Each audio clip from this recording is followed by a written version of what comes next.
Hello, everybody. Bernice here. Yes, I was arrested. 1964. I had a jaywalking ticket. I was 18 years old and I had just graduated from high school. Now, if you don't know what a jaywalking ticket is when you cross in the middle of the street instead of making the crossing at the crosswalk. So that was the ticket that I got for crossing in the middle of the street. The police came to my door looking for me. They told my mom they had a warrant for my arrest for a jaywalking ticket. Now, back in 1964, I guess that was the law. That's what they did.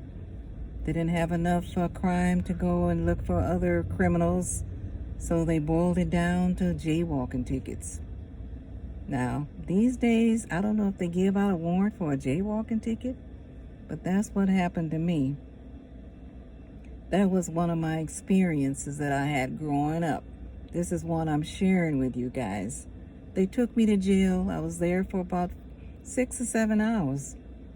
In order to get out, I would have to pay the fine for the jaywalking ticket. When Daddy came home from work, Mama told him about it. He had no money. Mama had no money. They went to my auntie that would help us out so much. There were times when she'd help us out when Daddy didn't have enough money to pay the rent. There was another time she helped us out when our lights got cut off. You know, Daddy was the only one working, as I told you on several of my other videos, and we had a large family, 11 kids. Mom and Dad made 13. But anyway, my auntie gave Mom and Daddy the money. They went to the jail, bailed me out, paid the fine for the ticket. I don't know how much it was in those days. It couldn't have been that much.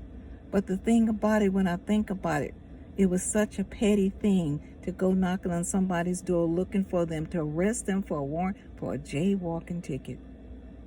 When there's so many other things going on, in my opinion. But that was one of my experiences I wanted to share with you guys growing up, that I've had so many in that jail cell for that amount of time. I've never been to jail since. I've never done anything to go to jail. I'm a law-abiding citizen. But anyway, I wanted to share that with you guys. That was an experience that I'll never, ever forget.